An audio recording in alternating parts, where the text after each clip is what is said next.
This is the Detroit Sports Podcast Network.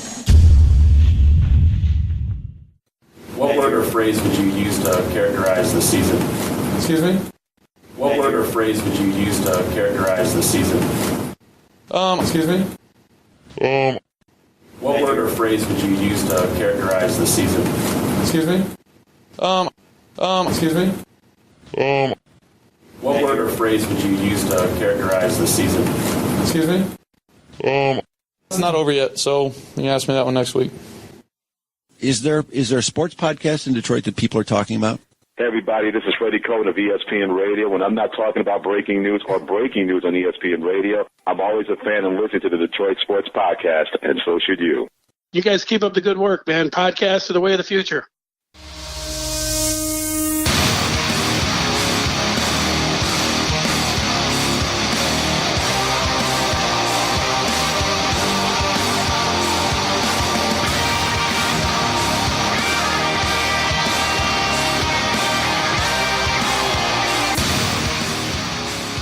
So, Adam, what word or phrase would you use to categorize this podcast? I'm very curious because I know you're into the word game and things like that. You did amazing work right there. You did a real good job. Excuse me? It took everything I had not to laugh during it. Good job. Good work. So to set the scene, Stafford hates me. no, I just think that you threw him up an easy question. I did. It was a softball. It was an easy question, but it lent to him saying, look, it's not over, because you know the guy's answering every single question in the most professional manner. It's all word salad, man. He says a whole lot of nothing. Honestly, I was looking for a legit answer, right? Like, it's been hard. It was the simplest question, but I was looking for him to give me an answer that might have had some spice or some sizzle to it, because, like you said, it was a softball. But if I caught him slipping, and he was like, it's been a dumpster fire of a season, guess what? We got news. And we've got stuff to talk about. Oh, you got news, too, because the best part was... he's such an ass that he just can't answer the question. He's got to be a dick about it. I don't understand. Just answer the question. And it lends to discussion, because I do think that it's a combination of him choosing to address questions that way, but also the Lions have told him, look, I know, the media is going to eat you alive, so just give bland answers, and he's been doing it now for a decade, and this is what he's chosen to do, and I think that it lends to podcasts, it lends to people making jokes about him that he doesn't care about anything. But to set the scene, you cover the Lions through the WDFN Tailgate. You're a credentialed media outlet, and you do great work there every single Sunday morning, 10 a.m. with Ryan, and you go out there and you're taking the initiative to cover the Lions. And you got some entertainment, obviously, with that ridiculous Hail Mary that I think sent the entire internet ablaze, because everybody laughed, and the manner in which that play went down looked so easy, in that everybody's like, man, the Lions make Hail Marys look easy. So everybody's laughing at the Lions, the obvious hilarity of throwing the ball 3 yards a clip and trying to win a football game. And the second half, basically, the Lions waved the white flag, which is all fine. We're not going to get into the Lions versus the Vikings because they lost. We wanted them to lose. They now sit with the 5th pick in the draft. We're all happy. I just think that when you look at some of the aspects of the game, it just is interesting in that, you know, some questions have arisen regarding, have the Lions bought in? Some of the players are questioning, how much passion, how much drive do some of the players have in that locker room in terms of buying into Matt Patricia. But, you did good work. You're in the locker room. You're helping out other outlets. You're getting good information. You're even helping other media outlets by tweeting out their shit.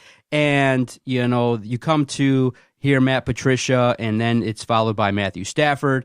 And, he's answering questions just kind of about, being taken out and things like that. And you lobbed that question off. And I heard it. And then I was like, oh, my God, because in the video, you see he's kind of like looking for you, like kind of bends down, slouches. I'm standing up, too, by the way. Oh, are you? Like I'm standing up. I was not sitting down because I got into the press conference late because I was in the locker room getting a ton of stuff. Ricky Jean, if you guys don't know, Ricky Jean Francois is legit. He is one of the smartest, most well-read, deep-thinking guys you will ever meet, who's a behemoth of a man.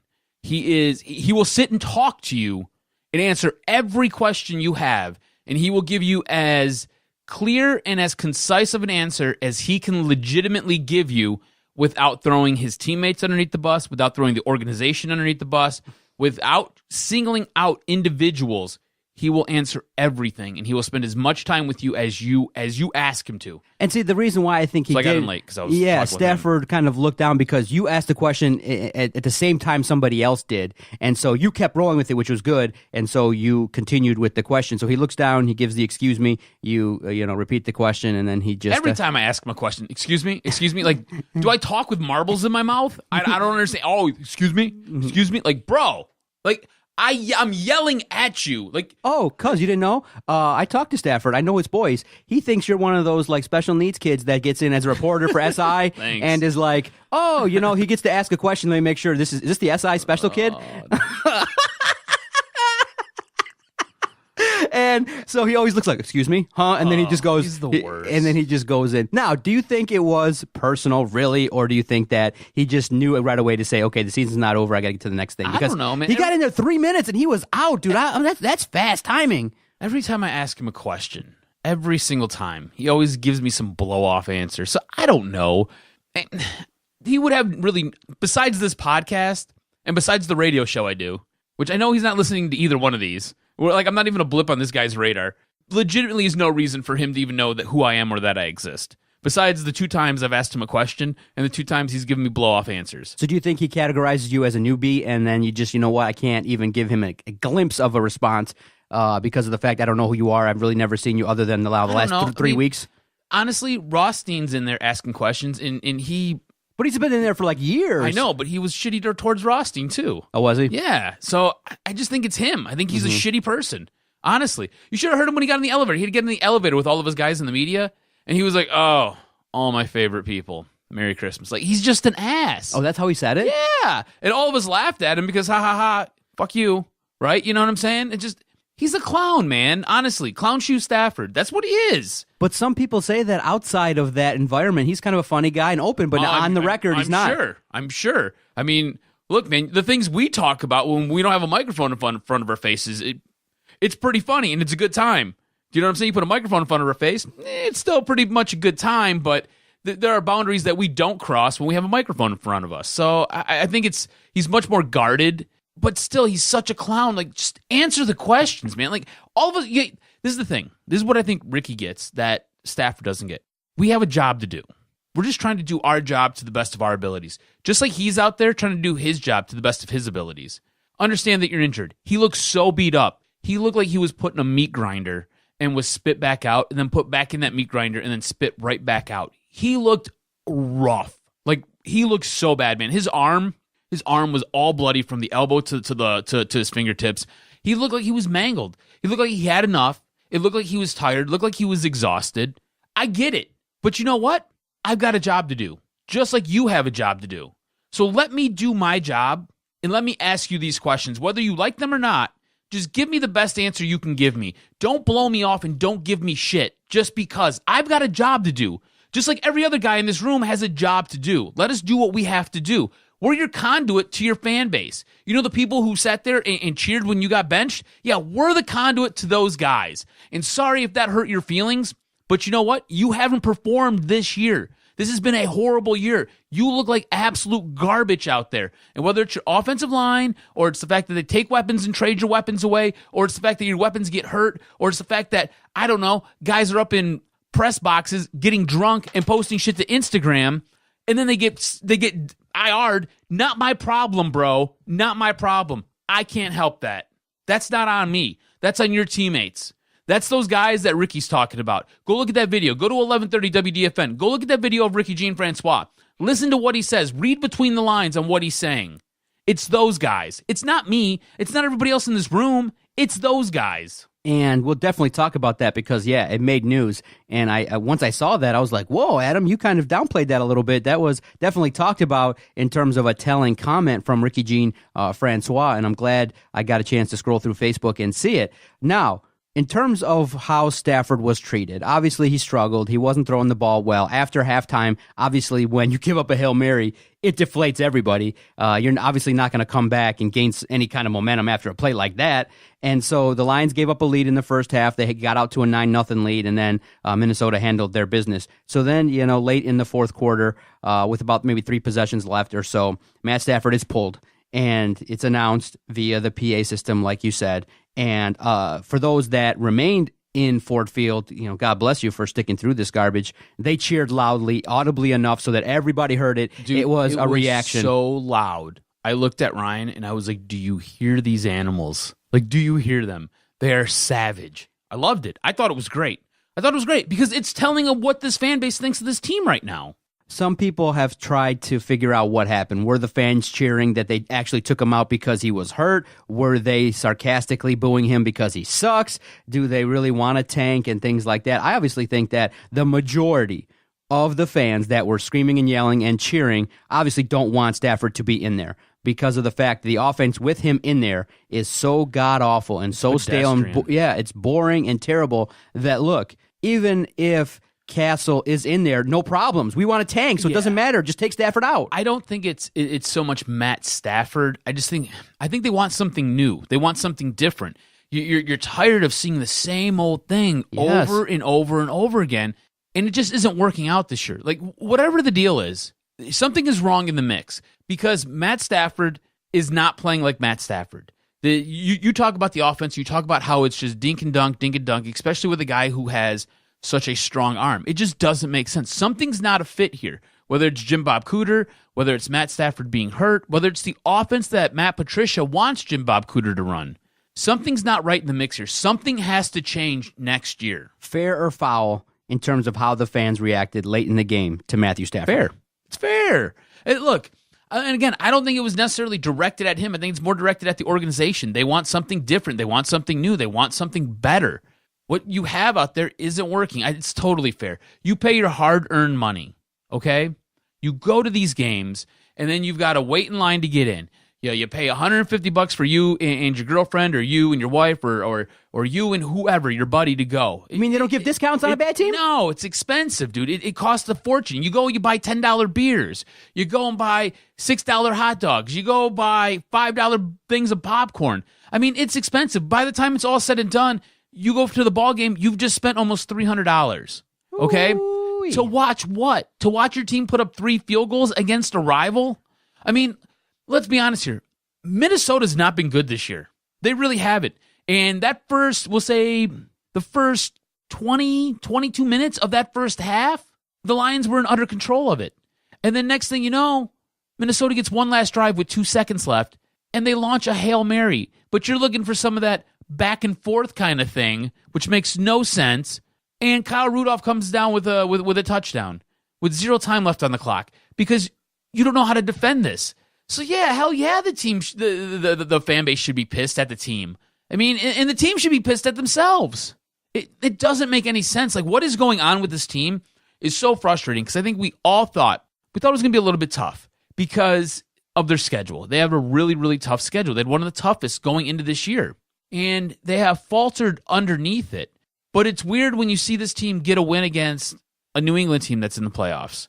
It's weird when you see this team get improbable wins against teams that it shouldn't get wins against. It's weird when this team's in a game against the Los Angeles Rams, who at the time were one of the hottest teams in the NFL, only for the Lions to end up losing it with 5 minutes left. I mean, that game didn't get away. It was a really close game up until those final 5 minutes. So it's frustrating to see that this team can sometimes put it together, but the majority of the time, it's like you and me in real life, just a hot mess. It's just all over the place. It's just a complete and utter disaster. So the fans are upset about it, and I get it. I totally understand it because I'm upset about it too. I'll be honest with you. I didn't want to go to this game on Sunday. I didn't want to go watch the Lions lose to Minnesota. I didn't. But you got to see the Hail Mary, man. It was great. I got to see everything. But I didn't want to go. I'll tell you this much, though. I'm so glad I did. I'm so glad I did. You ever get a chance to do something, always say yes. No matter what it is, always say yes. Always. Because you never know how it's going to turn out. It was a great afternoon.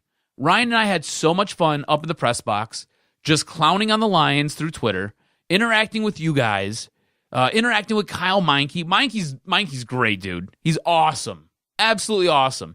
So it turned out to be a really good day, all in all, but I didn't want to go to this. I didn't want to watch them lose. I hate watching them lose. I think I told you last week or 2 weeks ago, I let this team control too much of my life. I let them ruin too much of my life. I get so worked up and so wrapped up when they lose, I'm upset for 3-4 days. So why do I want to go watch this live and in person? I can do stuff around the house. Well, something like this could happen. 6'4". Cousins is trying to get it to the end zone. The Hail Mary from Cousins. It's caught! It's Kyle Rudolph for the Viking touchdown! My boy Cousins running down the field, arms wide open. Oh, bro. It was cool, man. It was a sweet pass. But, I mean, you should honestly, you should have heard the audible gasp of air just get sucked out of the stadium. Like, everybody, all the fans were deflated. Everybody but the Minnesota fans. There was a contingent of Minnesota fans there.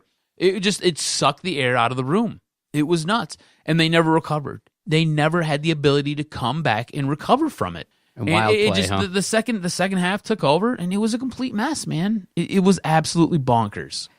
So the way you look at it is that I think a lot of fans basically have checked out on the Lions, and so when they lost, it was like, okay, good. Didn't you post a poll that day? Yeah. It wasn't the poll like 79% to 21% if Nobody you're watching cared. this game? Nobody cared. Yeah. It's a situation in which, good. I think a lot of fans, obviously besides the Hail Mary and the discussion regarding Stafford being pulled, it was a game in which a lot of fans just kind of wanted to get in, whatever. Maybe they took their gift, accepted it, and went down there probably knowing the Lions were going to lose, hoping they were going to lose so that we could secure that draft pick. Right now we're sitting with the 5th pick, Right. so I walked away happy. I was shopping. This is the thing. If you're a fan, right, and you went to that game on Sunday, I didn't understand when they kicked that first field goal and they kicked that second field goal. I didn't understand why the crowd was so rambunctious. Like, they were loud. They were really loud that first quarter. And I wasn't piecing it together. I was like, why is this fan base so jubilant? Well, remember, that they're winning this game. Yeah, here's the thing, and I think the divide is probably defined by those that go to the game and put money.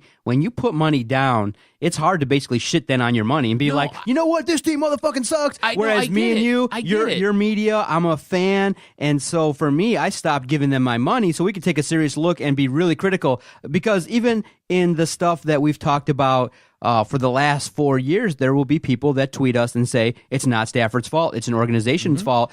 Stafford's the best that we got. We should support the man. His best talent is being a nice guy. And it's like, okay. And you know what? I respect those that vigorously defend Stafford. But in the end, my number one goal that's plastered everywhere is to win. And so I don't care if Stafford's a nice guy, a mean guy. I don't care if he disses Adam. I really don't care about any of that. I care about that after 10 years and after a massive amount of investment put in this man, there literally is nothing to show for it. Nothing. And you got people comparing him to Rodgers and Phillip Rivers, and you got him being compared to other quarterbacks that are top of the league. And I say to myself, okay, he's not anywhere in that class. The only thing I'm defining and critiquing Stafford on is the fact that he can't get his team into the postseason, once every 3 years, and that's unacceptable. And you want to keep rolling with this? Eventually, people came on board. Like I said, we started questioning this 3 years ago. We had beat writers on at the time, and they would say, well, it's year 7, then we go into year 8, year 9. Eventually, you got to take a stand and say, can this happen here? I'm going to say no. I don't believe that Stafford is going to consistently get this team into the postseason for the next decade. He's a little bit older. And remember that with the best wide receiver, the organization's had nothing. With, some talent that a lot of people really respect in the league, nothing. And at one point, you had a top 3 defense. At another point, you had a Hall of Fame, arguably one of the best wide receivers to ever suit up and play the game. I understand you've never really had a running game. I get that. But at certain points, you've had a very good offensive line. And when I say very good, I mean your offensive line at certain points has ranked in the top 5 of the NFL, yet you still can't get it done. Do you need all of those pieces? There is no perfect football team. Do you know why? It's because there's a salary cap. That's why. And generally, your quarterback sucks up 20% of that money. Now, here's what I can respect. If you say, you know what? The cap is way too detrimental for us to cut him, fine. So let's build a team and let's make Stafford a game manager, because if you've seen what he's capable of doing, well, that's what I think they tried to do. Yeah, that's the shocking part. But this is what we're complaining about, is the dink and dunk offense. Right. Because he's not suited for that. He's built to be the gunslinger. He's built to be the guy who airs it out. But I think there'll be a lot of turnovers with that. Dangerous. It's one of those things where there's a lot of turnovers now. Do you know what I'm saying? He's not having a good year right now. He looks like absolute shit, and they can't score at all. This offense is abysmal. It's so pedestrian. It'd be like you and I suiting up and going out there. If we could get Al Bundy to go play, I think all of us would take Al Bundy over Matt Stafford right now, because at least Al Bundy scored 4 touchdowns in a game. Right. You know what I'm saying? When was the last time Matt Stafford did that? You've got to go back last year, I think. Maybe even further than that, because this offense has been so conservative trying to contain this guy. He's not built for it. It's like Phillip Rivers, right? And I know you don't want to compare him to Phillip Rivers, but Phillip Rivers is probably the most accurate quarterback in the league that you can compare him to, because Phillip Rivers is a guy who lives by the sword and dies by the sword almost every single game. Phillip Rivers goes out there and throws a ton of passes, and a lot of them are touchdowns, and a lot of them are magnificent throws. And then he has a couple where you're just like, what the hell was he looking at? Why was he staring down the cornerback and threw it right to the guy? Exactly. And then when you have to have a must-win versus Baltimore, you don't perform, and you're left with kind of a situation that was detrimental to the team. All that being said, Phillip Rivers is having an MVP caliber season right now. Right. Why? Because he limits the turnovers. Yeah. He had his most turnovers in that game against Baltimore, and Baltimore has one of the best defenses in the league, and not only that, one of the best secondaries in the league. So I get it if you're going to have a bad game where you're going to struggle. I mean, look, even Patrick Mahomes struggles, and he's doing things that are unworldly right now. Drew Brees has had 3 games, I think, this season where he has struggled, and I think we all believe Drew Brees is one of the best quarterbacks to ever suit up and play. And remember, too, I think here's where the organization really understands what's going on. You can load up next year and make a run, okay? But in terms of can you have a 10-year period of success, which is what I think Matt Patricia and Bob Quinn are looking for. They're looking for an established organization that can win the division, 5 out of 7 years. With Matthew Stafford, you can't do that. You don't want to be like the Los Angeles Rams. I'm not sure how the Los Angeles Rams are going to rebound next year, but they loaded up this year. I truly believe they pushed all in. Yeah, they're trying to discuss and figure out who's buying in, which players are going to help us in the future, maybe like a Jared Davis, maybe a player of a caliber of Ricky Jean-Francois going forward in the draft. And so with that doesn't make sense that you would keep a guy and pay him $27 million to just basically hand the ball off to Kerryon Johnson. Right. So I really do think that they realize, okay, Stafford's not the guy. We're going to go one more year with him. We're going to probably find a quarterback that we can sell to the fans as being the replacement. And then in a year or two, because you know what? I'm not going to build Stafford a statue if he wins one playoff game. The goal eventually is got to be to win the Super Bowl. Okay, I know a lot of fans will cheer and be happy, and definitely the pressure will be off, but not for me. Because it's good. After 11 years, you got 1 playoff win, 2 playoff wins. I still would say you got to be at least in the Super Bowl and at least trending toward an organization that's going to win it all for me to be satisfied. So I'm not going to be happy with next year getting to the postseason and getting 1 win. I still would then come back here on these mics and say, cut Matthew Stafford, get the guy that you think is going to be the next Drew Brees, and try and develop him. Every single year, you got to push Stafford, and I think he is now 3/4 of the way out the door, and that's fair. And for those of you that support Stafford, I feel bad for you, because in a year, the hard dose of reality in the not-for-long football league with Bob Quinn at the helm, you got to realize he's going to chop off Glover Quinn, who's contributed mightily in the last 6 years. TJ Lang, a homegrown guy, a guy that had success with Green Bay, gone.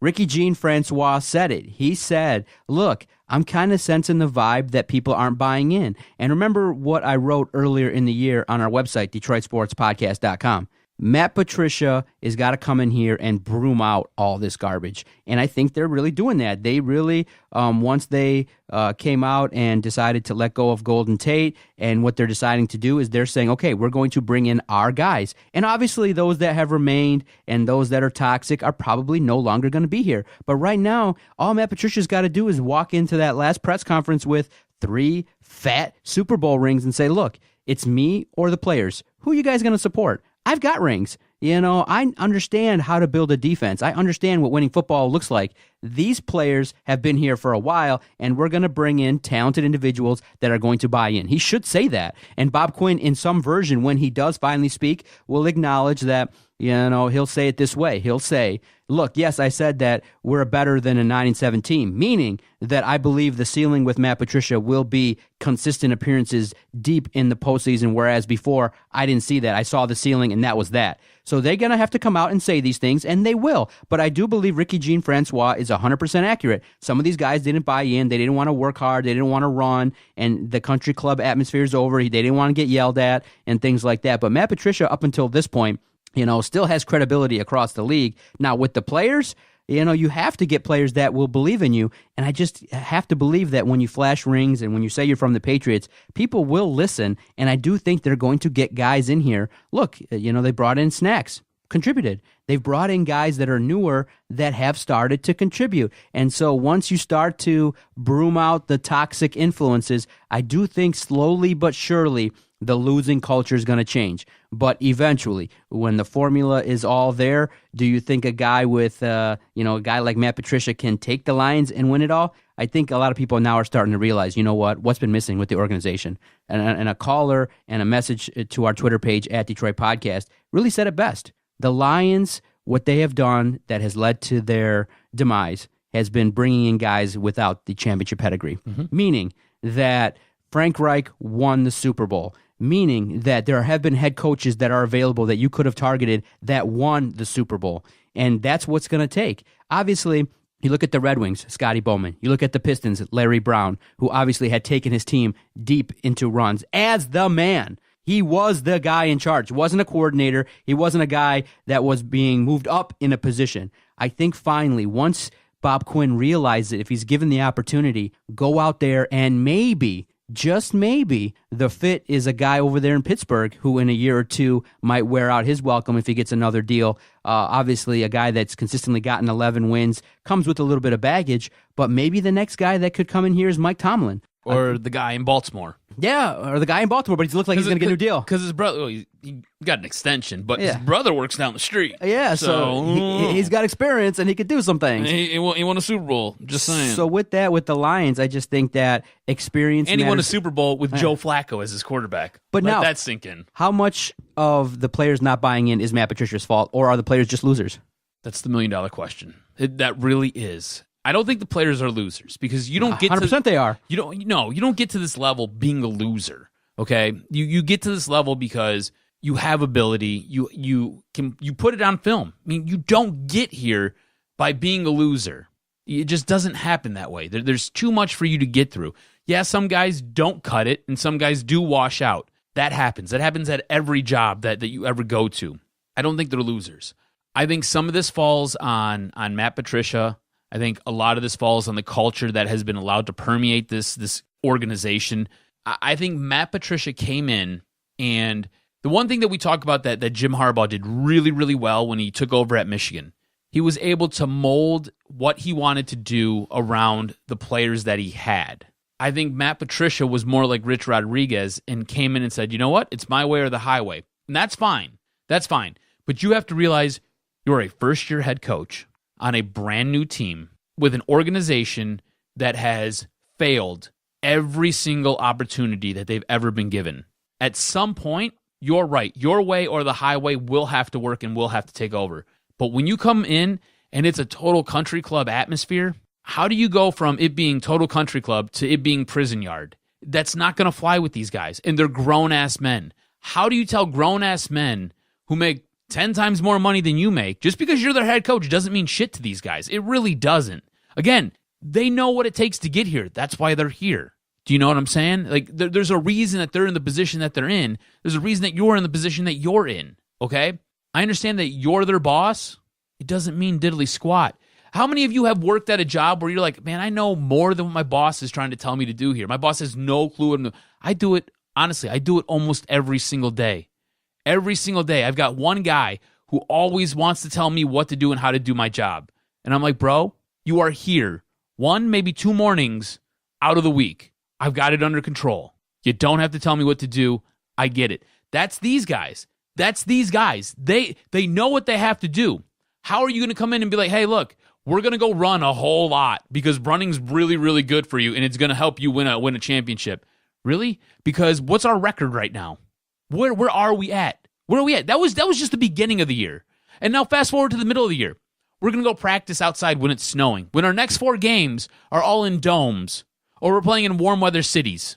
How much sense does that make? At a certain point, you start looking at your head coach like, dude, you don't know what the fuck you're doing. You're crazy. You're out of your mind. You have no idea what is really going on here. And that starts to permeate in the locker room. And now the players are like, you know what? I'm checked out. I'm good. Honestly, when I was in that locker room, all those guys, I don't want to say all those guys, because there were a few, maybe a handful of guys who were really upset that they lost. That it bothered them. That it physically bothered them that they lost. The rest of those guys checked out. Go check out Darius Slay's reaction. Go check that out. Go to 1130 WDFN's Facebook page. Check out Darius Slay's reaction. Listen to what he says. Ho ho ho! Merry Christmas, y'all. and I know Darius Slay's a different dude, but his reaction is what was going on in that locker room. Everybody was fine with this loss. Everybody was done. They have packed it in for the season. They are done. They've got one foot out the door, and the second foot's right behind them, ready to follow. Those guys are done. They've checked out on the season. I-75 Eyes is real, and I just think that at times when you're an organization that is never really doing much and doesn't have great expectations, I can understand that. And you have to find guys that are grinders like Jared Davis that physically really wants to take this seriously and look for it. But eventually, currently, in the current state of the organization, everybody gets lionized. And so that's just the way it is. And that's why this culture has to change. And hopefully Bob Quinn can realize that Matt Patricia can instill something when they start over again next year with a new offense and start again with a defense with a schedule that's going to play out to be a fourth-place schedule. That's what has to happen, is that you have to hope that they lose to Green Bay, get that top 5 pick, have some leverage, and start to work, because this is going to be a massive offseason, and the clock is ticking on Stafford, and we'll see what the organization wants to do with him going forward. But let me ask you this real quick. If they get the top 5 pick, right, they secure that, do you want them to pick there because you have probably your best chance of hitting on a guy who's going to make an immediate impact, or do you want them to move back? Because you started to mention players. And we could mention players for the next 15, 20 minutes because they're going to have a ton of holes to fill. So do you want them to trade back? This is a year where you could possibly trade back and still get a guy who's going to make an impact.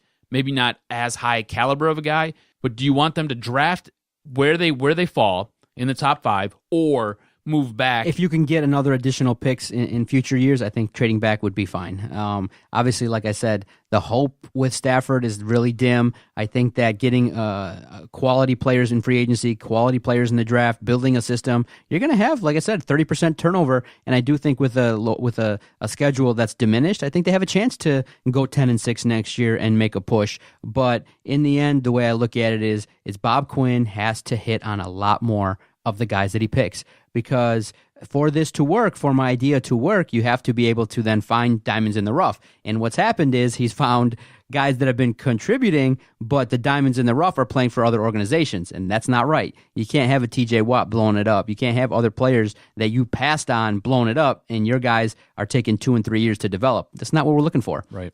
Instant impact has to be the name of the game for the guys that Bob Quinn drafts. And that's the way it is, and that's what it's going to look like. And hopefully the Lions execute and they go out and lose this Sunday to Green Bay, because if they win, they could fall back as far as 10th, and we don't want that at all. All right, cuz, let's take a quick time out in the second half of the podcast. Let's take a look at some of the bowl games in college football and then swing around and talk about some news and notes in the NFL. Some interesting stuff has come out in the last 5 days that we want to talk about. You're listening to Doc and Jock on the Detroit Sports Podcast Network. I want to tell you guys about one of the sponsors of our network, the Motor City Pawnbrokers. The Motor City Pawnbrokers are the one-stop pawn shop when you're in need of short-term cash or are looking for quality brand name new and pre-owned merchandise. With locations in Detroit, Ferndale, Roseville, and Warren, their mission is to deliver exceptional value. So go definitely check out MotorCityPawnbrokers.com. Another great sponsor of the network is the Legacy Football Organization. The Legacy Football Organization is the premier off-season development program in the state of Michigan and the Midwest. The Legacy Football program provides unique platforms for student athletes on and off the field through community service, social awareness, education, and football development. For all things happening in the Legacy Football Organization out there in Brighton, check out legacyfootballorg.com.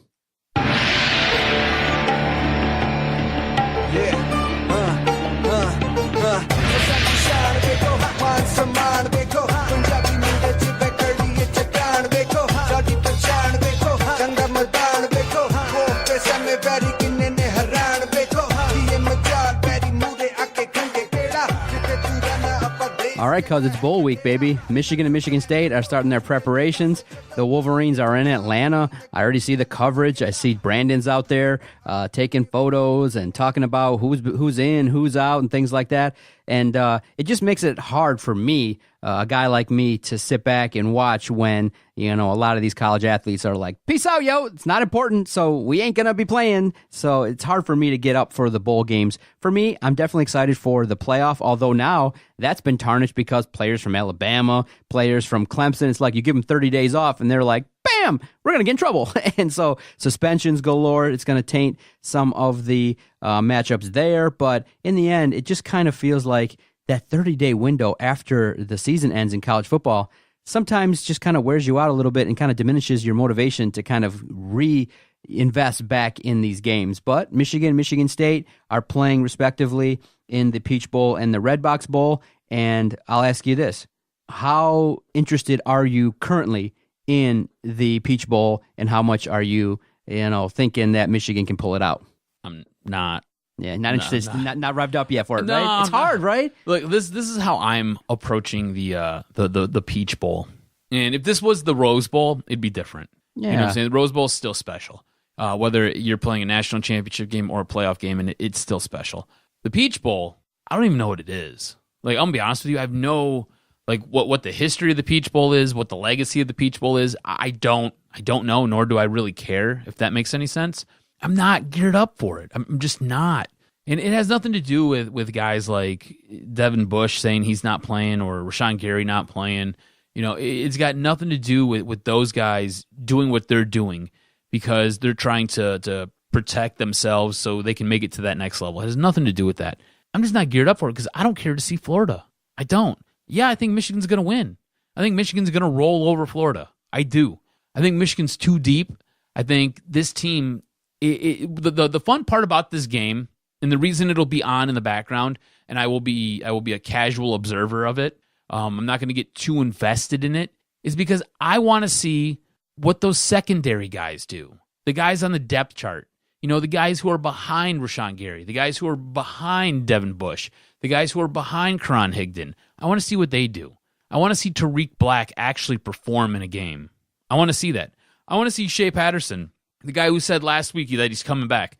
I want to see him throw the ball down the field. I want to see if there's any new wrinkles to this offense, something that you can use to build on for next year. Because if I get a lot of the same stuff, I'm going to be really upset about it. Because who really needs to see the same stale offense? Nobody needs to see that. Nobody wants to see that. But I'm not really invested emotionally in this game. I'm not going to plan my day around watching this game. There have been times where I have planned my day around watching Michigan in the Outback Bowl. Like, we're going to go watch it because it's the Outback Bowl. We're going to go watch this. I have no idea what the hell the Peach Bowl. Did you pull up what the history of the Peach Bowl is? No. I seen you working over there. No. I have no idea what the hell the history of the Peach Bowl is. I don't care. No, I was looking up Justin Herbert and kind of looking like, oh boy, he could put up some points against the Spartans. Oh, yeah. I'm a little nervous. And so the way I look at it is some people have talked about, wow, I mean, how diminished are the bowl games when a guy like Karan Higdon, a guy that's projected currently to be like a 3rd or 4th round pick, is not even willing to play? And that's just kind of how I feel too. I'm just not revved up for it because when I covered Michigan State basketball, and I'll talk about that a little bit later in the podcast, I asked Rico Beard, and I said, you going out there to California? He's like, no, man, it's not worth it. Not much to talk about, no sizzle, and especially trying to fly back on New Year's Day. Get the hell out of here. Nobody wants to do that. So he's not even going out there to cover it. And I said the same thing. I'm just like, there's not too many storylines. I mean, the big story is Justin Lane's not playing. Wow, big whoop-de-woo. Mm-hmm. You know what I mean? It's not something I'm getting up for. But the way I looked at it is from the perspective of, if you're starting to project towards next year in 2019, maybe Milton gets in the game. Maybe, Shea Patterson starts to show a little bit more wrinkles with some deep passes to Tariq Black. You start to see a little bit of what the future could look like, but that's about it. Is to kind of look at it like a glorified preseason game and see what some of these young cats that get in there, what they can do. But otherwise, the most news out of the period now where they haven't played has been the Jets could make a run at Jim Harbaugh and offer him like maybe $12 million a year, full control, and maybe publicly make an offer that he can't refuse, like they said. Some people are poo-pooing that kind of stuff, but that's been more interesting to me has been the constant recruitment of Harbaugh from the NFL and the constant PR spin from Michigan saying, no, recruits, he's staying. But that's been about it. But in the end, Michigan, Florida, Michigan State versus Oregon does nothing for me really in terms of moving the needle. I'll passively watch, obviously. We obviously hope for no catastrophic injuries. Oh, yeah, but, definitely not. But do you think Michigan can compete? Because I kind of feel like now without Karan Higdon, I know that they got Chris Evans. It's going to be really a game in which it could be fun to watch. It could be competitive. But in terms of my reaction, obviously if they lose, it'll be a ha-ha kind of thing and things like that and just trolling. But in the end, I don't really take too much stock into what's going to happen. I just hope for a competitive game. That's about it. I think you're going to get a competitive game. Oh, do you realize Matt Stafford once won the MVP of the bowl, the Peach Bowl? Of the Peach Bowl. Oh, there you go. I'm looking at the history right now. You know why we don't know or don't care about the Peach Bowl? Right. It used to be an ACC-SEC matchup. That's why. Uh-huh. So we hate the SEC, and ACC is small time. So, no, that's why we didn't care about it. That's why we know nothing about it and why it's whatever. But yeah, back in 2006, Matt Stafford of Georgia won the MVP. What was your question again? It was the interest. Yes. Them being a competitive game. Yeah, I think it's going to be competitive, but it'll be competitive for I think the first half, and then Michigan's just going to pull away. I don't trust what Florida does. I don't like their quarterback. I think Michigan's been there, done that, and I think they're going to dominate, especially in the second half. Again, I'm watching this game because I want to see what happens with all the other guys, everybody else, the guys who are coming back next year. That's what I want to see. I want to see how they develop. I mean, you've got to see bits and pieces and spurts of guys throughout the season just kind of sprinkled in. I need to see more. I want more, and that's what you're going to get out of this game. It's going to give you a good idea of what you can expect for next year, and that's it. That's really it. And as far as Michigan State goes, how concerned are you with that offense that Oregon has? I mean, Justin Herbert's a stud, projected to go either number 1 or number 2 as far as quarterbacks go in this upcoming draft. Does Michigan State's defense have enough to contain him? Ooh, here we go. This is the key question. What can Michigan State do to win this game? Okay, because obviously in most contests that I've talked about, you usually look at who has the quarterback edge. And I remember last year talking about Michigan State and saying, you know what? I think Lewerke has the edge over, I think it was Washington State. I think that they can handle their business, and they eventually did. And so going into the contest, obviously the quarterback matchup sways heavily in the favor of Oregon. And so when I look at this contest, I realize that, you know what? I think right now Oregon should be the favorite and deserves to be the favorite. What can Michigan State do? Obviously, they can pin their ears back and blitz heavily and make sure they get home. They can disrupt Justin Herbert, and they can try their absolute best to limit what he can do. But can they effectively do that? I don't think so. I think what's eventually going to happen is, similar to the Michigan game, is that it's going to be close, competitive. Michigan State's going to want to run the ball, obviously, and they're going to try and absolutely play a Lions-type game where it's just ball control, try to win the game 14-10, and really handle their business. Can they do that? Yes. It's possible that a defensive effort can help, but you got to have effective blitzes. You got to get home, because if you don't, that speed will kill. And Oregon will have plays probably that will piss off a bunch of Spartan fans that go for more than 20 yards when he quickly checks it down and boom, that play goes for a lot of yards. But for Michigan State, you got to hope for some of these guys that were injured to come back and contribute. That offense can do some things, but I'm really concerned regarding Lewerke and what he's doing, and you never know who's going to start the game. It's been like lockdown silent. Is it going to be Lombardi? Is it going to be Lewerke? A combination of both. But in looking at the matchup right now, a lot of the offensive versus defensive matchup favor Oregon right now. And so, obviously, when you give D'Antonio a chance to prepare, he'll do some things. I think it's going to come down late, and I just think that if Michigan State's behind by maybe a touchdown late, I don't think Lewerke or Rocky Lombardi with that offense, especially with how the plays are called. I mean, literally, it's not that hard to predict. It's going to be a run on first down, a run on second down, and hope for 3rd and 3s. When, if you don't win the battle up front and Oregon can, line up 8 guys and stop you, if you get into 3rd and 5 consistently, there could be a chance Michigan State doesn't execute on maybe more than 3 third downs in the entire game. So on offense, you got to execute on 3rd down. On defense, you got to limit the big plays and really pin your ears back and blitz and really, really try and confuse Justin Herbert there. But he's going to be trying, like I said, to put some more film up there, maybe to go from 5 to number 2. You never know. So I do think you're going to get his best version, which is going to be pretty nice. So I'm predicting a loss, a 7-point loss. So it'll be relatively close. Yeah, maybe 27-17 in that neighborhood. Interesting. What's your level of interest in that game? Are you geared up for it? I mean, it's the Red Box Bowl. No. I didn't even know Red Box was still Dude, around. it's New Year's Eve. I mean, dude, it's the Red Box Bowl. Yeah. What? Yeah, New Year's Eve, maybe half in the bag we'll pay attention to it, but I just don't think that it'll be something that I'm really I like how care about. I like how you're getting turned up early. Yeah, get turned up, baby, 5:30. But Be like, it's a 5 o'clock the bowl work- game, and you're gonna be all hammered. Here's the code, guys. If you see a tweet, if Lombardi is, lighting it up 2-3 touchdowns and he's, taking care of business, I will throw out a tweet, a preview tweet. I will throw out Rocky Lombardi's better than Shea Patterson. Just for fun. Just to have the people be like, and what? then at this point, we will know That I was, okay. Well, no, we will know what the score of the Michigan game is. Exactly. If Michigan wins or loses. Yeah. It'll be interesting if Michigan loses this game and you do that. Yeah, that'll be funny. Yeah. The so- outrage would be astronomical. It'd be great. So, cuz, as we're talking about Justin Herbert, Dwayne Haskins, the news just broke literally as we're recording this podcast. Hits the wire. Quarterback Justin Herbert not entering the draft. He's decided to return back to Oregon for his senior year, and already the jokes are flying. The hint of maybe being drafted number 5 by the Lions was like, hell no, I ain't going there. I saw what happened when Joey Harrington went there. I ain't doing it. I'm staying in college another year. A bombshell, actually, because he was slotted as the best quarterback.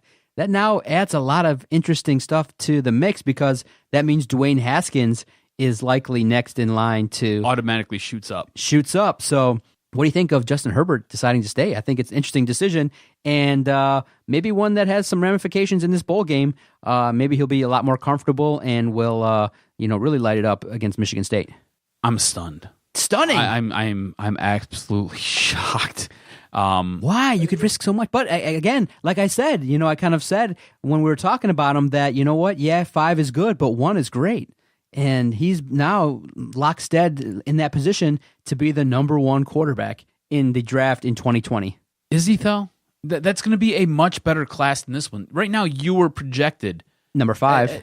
No, you were projected as the number 1 QB, Yeah. though. Yeah. I just... You're confused by it? Yeah, and you don't know. I wonder if he's... It could be a big mistake. You think so? A huge mistake, yeah. Because number 1 is who? Arizona? Mm-hmm. Okay, Arizona doesn't need a quarterback. They just drafted a quarterback. They could trade back with somebody, and you could go where? To the Giants? Giants need a quarterback. I mean, you would be paired with arguably the best running back in the league who is coming off an outstanding rookie season in Saquon Barkley. And if they could get their offensive line right, it'd be amazeballs. And you have a Pro Bowl wide receiver in OBJ out there. It's weird to me that he is going to go back for his senior year. That is so strange. Here's some news, too, added to it. Jason Lockenfora gets in on a tweet. Reported way back that Oregon quarterback Justin Herbert, the potential top overall pick, was strongly leaning to staying in school. He never wavered, will welcome his brother to campus in the fall. So his brother. So he wants to be there for the soft landing for his brother.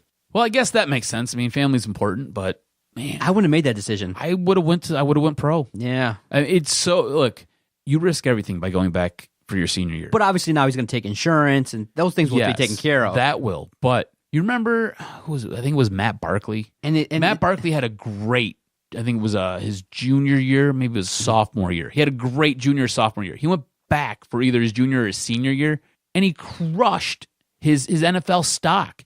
He went from being a top 5 overall pick to ended up, I think he was drafted somewhere in the later third of the first round, beginning of the second round. It was absolutely brutal for him. And Oregon landed the number 1 recruit in the country, according to the ESPN 300, for the first time ever. So they're poised to have some fun and some results. And I think also, too, besides the money, it speaks to winning. And so that feeling of winning. Oregon, Michigan. Who else in the playoff next year? Alabama. Yeah, oh, God. So Alabama, Oregon, Michigan. Who's that third team? Or that fourth team? Is it Clemson again?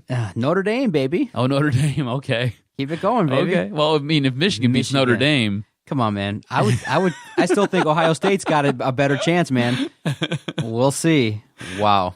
Interesting news there. All right. Wow. Yeah, you're absolutely right. Holy cow. So Shea Patterson's coming back. You cool with that? Yeah. Yeah. I mean, unleash him. I think he was overhyped, right? He was overhyped. I don't think he was overhyped. I just think it's the way this offense. Yeah. They don't have an offensive coordinator. Like, Pep Hamilton shouldn't be in charge of calling plays. It shouldn't. No. Like, there's no way. Jim Harbaugh has a bajillion other things he should be worried about, not what offensive plays getting put in. They need an offensive coordinator. Figure it out already. It makes no sense. I don't think he's overhyped. I think he's a good quarterback. I don't think he has the arm strength. He reminds me a lot of Drew Brees, and I say that for a couple different reasons. I'm by no means am I saying he's going to have the career that Drew Brees has. Okay, so let's just get that out of the way. But I say he reminds me of Drew Brees because of his physical stature. For one, because he's a shorter guy. Drew Brees is under 6 foot. I believe Shea Patterson is right near 6 foot. They don't have incredible arm strength. You know, when you look at a guy like Matt Stafford or a guy like Brett Favre or any other quarterback who can launch a ball a million miles down the field, Patrick Mahomes. Patrick Mahomes probably has the strongest arm in the NFL right now. The guy does amazing things with the football. Drew Brees isn't in that level. He's not even in the same house or in the same neighborhood as Patrick Mahomes. He's like 8 blocks down the street because of his arm strength. You know what I'm saying? That's Shea Patterson. Shea Patterson doesn't have a huge arm. That's why they don't ever launch the ball 50 yards downfield, because he can't make that throw. But the dude can toss it 30 yards on a dime. Let's do some things, you know? That's the same thing that Drew Brees brings to it, you know? And an athlete who is mobile, who can move around and make some plays with his feet. I think Shea Patterson is a little bit more athletic with his legs than Drew Brees is, but that's the comparison. That's the comp to me. I think Shea Patterson is a very good quarterback. I'm interested to see what McCaffrey brings to this offense, because the offense looks much more explosive when he's under center or when he's lining up in the shotgun. All that being said, I'm cool with Patterson coming back. It's fine. You need an offensive coordinator at this point. Can we get one, please? Anyone? I don't care. Just give them the damn title of offensive coordinator. Take that off Harbaugh's plate. One final timeout. We'll come back. We'll talk about some interesting news and notes in the world of the National Football League. Stay with us. You're listening to the Detroit Sports Podcast Network. Let me tell you about our host site, Podomatic.com. When Adam and I were first looking to start this project back in 2013, we were like, okay, where are we going to put all this quality audio? Where are we going to put our shows? And thank goodness we found Podomatic.com. We've recorded up until this point 1,200 podcasts every single week. We've grown into an established network with well over 9 shows and adding shows each and every month. And so we've been able to grow this network because we got a great host site. We take all of our great recorded audio, the fun sports debate, all the fun ribs that we take at each other, and we take the audio and we put it up to Podomatic.com. It's quick, super friendly, great customer service. We've had no problems working with Podomatic, so that when our podcast goes live, it goes out to all the other podcast platforms. So if you're looking to start a brand new podcast, all the hosts here on the network, we're going to recommend one host site and one host site alone, Podomatic.com.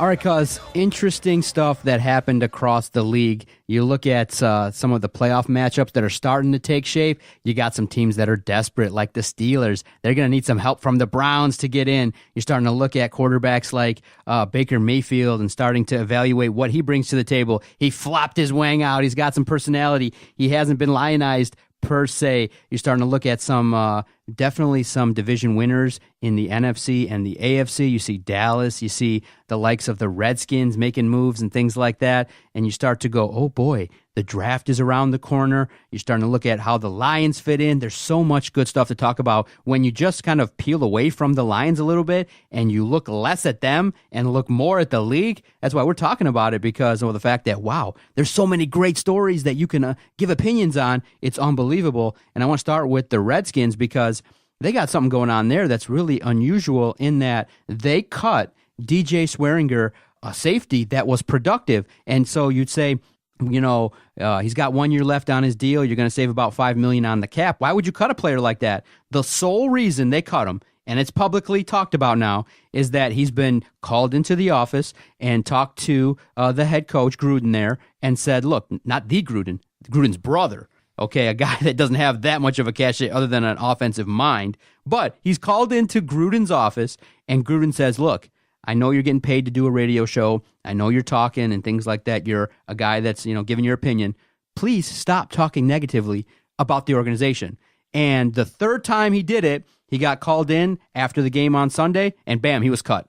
And the sole reason is he's too negative and he's airing dirty laundry. And now I can understand that, but you're the Redskins. And so, at some point in time, you also have to think about when you're asked these questions. It's not like he's just giving these opinions and just being like, hey, we suck. No, look, sometimes you're paid to talk and you're paid to give some information. And sometimes some of these players are looking post-career and to talk and give insights. Now, I know the teams don't like it. And I know that if you've been warned, I just would say, look, the guy's productive enough to stick around, and he was picked up quickly by Arizona. Didn't even make it to the for a chance for the Lions even to think about picking him up. He was claimed by Arizona just like that.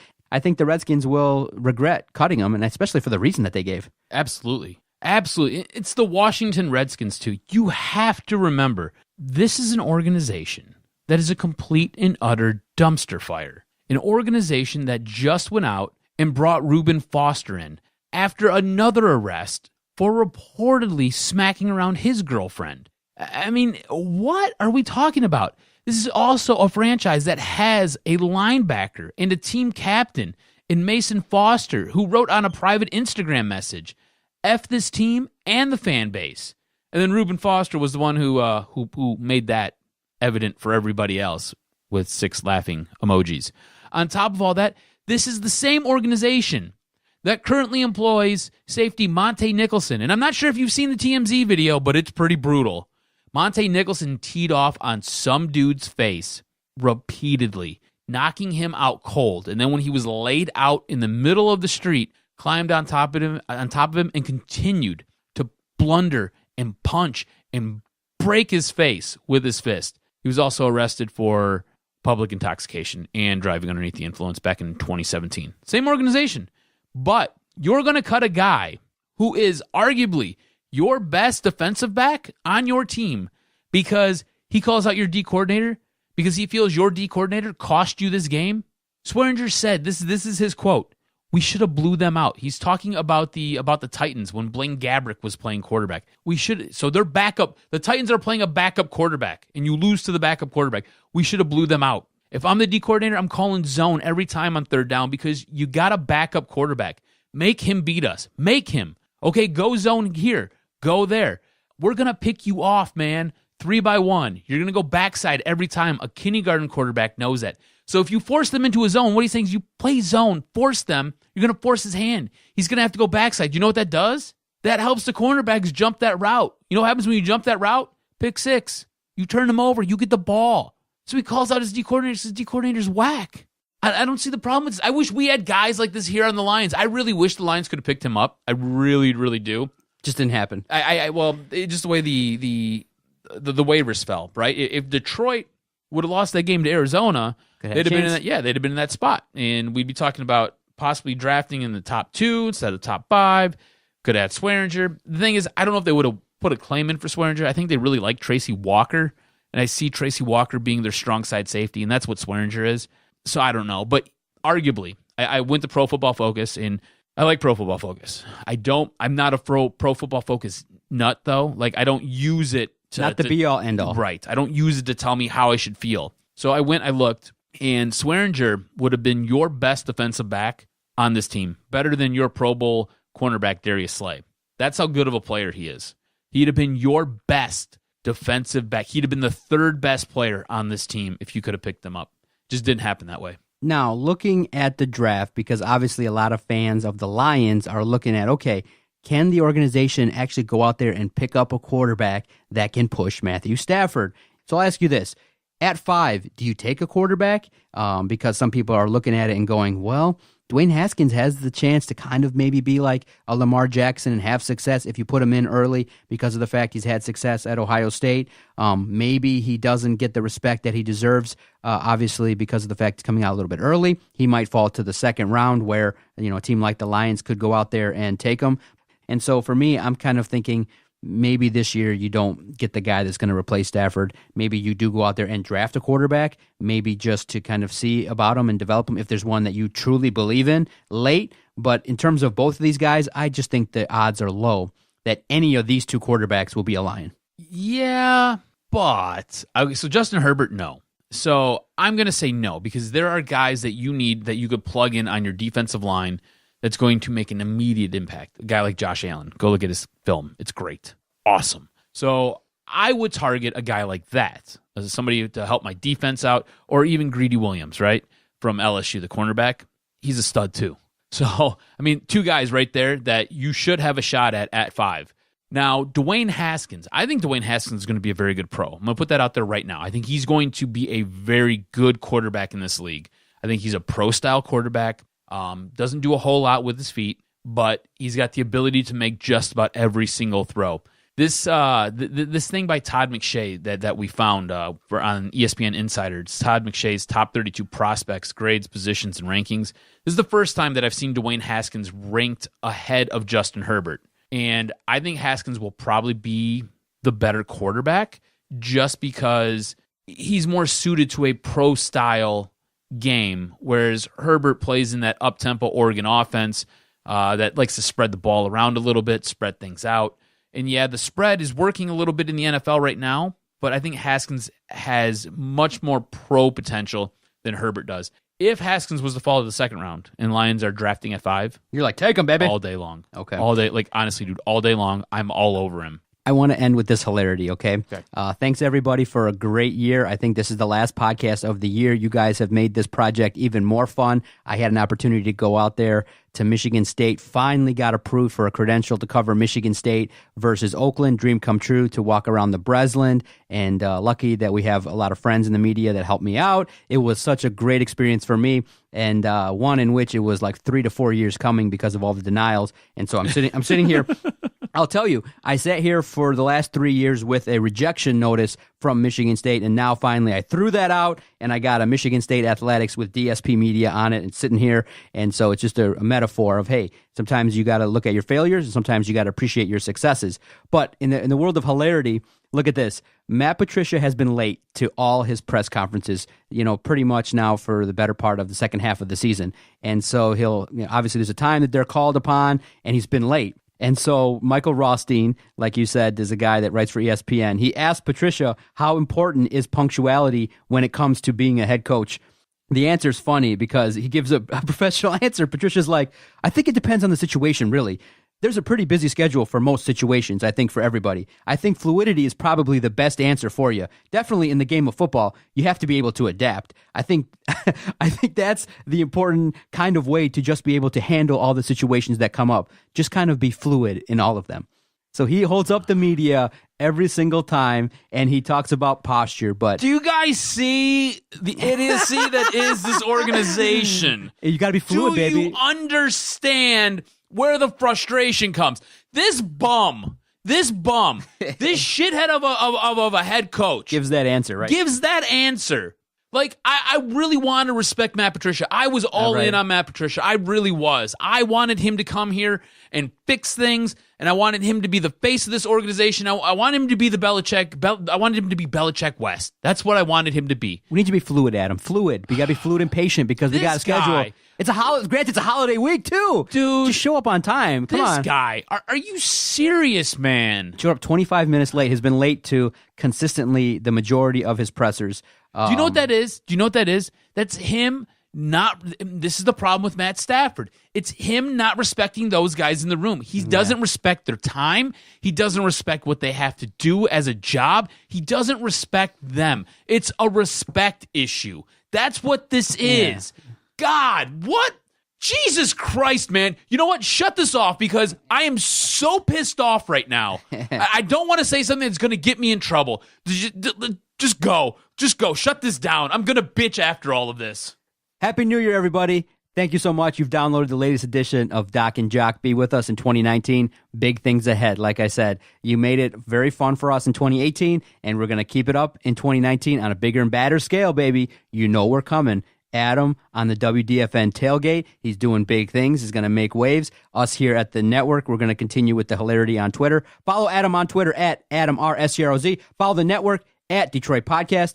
Happy New Year, everybody. Thank you. We appreciate you. Fucking clown shoes. That's what that is. It's organization. This was locker room Despicable. talk. Second dick. Sorry, Detroit. Didn't quite work out. It's not over yet, so you can ask me that one next week. Go Blue, bitch.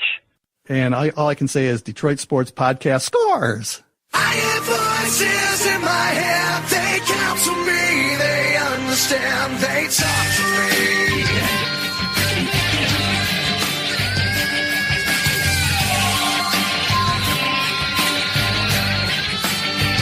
They talk to me.